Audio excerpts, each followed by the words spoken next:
بسم اللہ الرحمن الرحیم۔ آج کے اس مشکل ترین دور میں ہمارے لیے جاننا بہت ہی ضروری ہے کہ اللہ تعالیٰ انسان پر مصیبت اور بیماریاں کیوں نازل کرتا ہے۔ حضرت ابو سعید خدری رضی اللہ تعالیٰ عنہ سے روایت ہے کہ رسول پاک صلی اللہ علیہ وآلہ وسلم نے ارشاد فرمایا،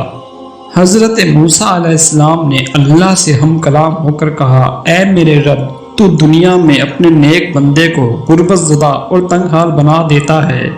حضرت موسیٰ علیہ السلام کی ابھی یہ بات ختم نہ ہوئی تھی کہ ان کے لیے جنت کا دروازہ کھول دیا گیا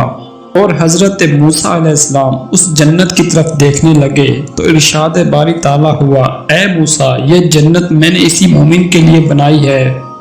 جنت کو دیکھنے کے بعد حضرت موسیٰ علیہ السلام نے کہا، اے میرے رب، تیری عزت کی قسم، تیرے جلال کی قسم، اگر اس مومن کے دونوں ہاتھ اور دونوں پاؤں کٹے ہوئے ہوں اور اس مومن کو روز ولادت سے روز قیامت تک چہرے کے بل گھسیٹا جاتا رہا ہو اور پھر اس کا انجام جنت ہو، تو وہ شخص یوں سمجھے گا کہ جیسے اس پر تنگی کبھی آئی ہی نہیں تھی۔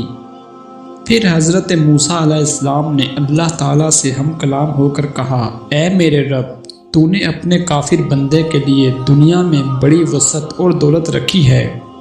اور ابھی حضرت موسیٰ علیہ السلام کی یہ بات ختم نہ ہوئی تھی کہ ان کے لیے جہنم کا راستہ کھول دیا گیا، اور جب حضرت موسیٰ علیہ السلام نے جہنم کی طرف دیکھا تو ارشاد باری تعالیٰ ہوا، اے موسیٰ، یہ جہنم میں نے اس کافر کے لیے بنائی ہے۔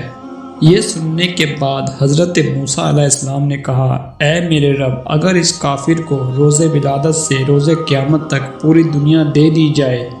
پھر اس کا انجام یہ جہنم ہو، تو وہ شخص یوں سمجھے گا کہ جیسے اس کے ساتھ کبھی کوئی بھلائی کی ہی نہیں گئی۔ حضرت عامر رضی اللہ تعالیٰ عنہ سے روایت ہے کہ رسول پاک صلی اللہ علیہ وآلہ وسلم نے ارشاد فرمایا، جب کسی مومن کو کوئی بیماری لاحق ہوتی ہے اور پھر اللہ تعالیٰ اسے عافیت اور صحت عطا کرتا ہے، اس مومن کی وہ موت اس کے سابقہ گناہوں کا کفارہ ہوتی ہے اور اس کے مستقبل کے بارے میں وہ مصیبت اس کے لیے نصیحت بن جاتی ہے۔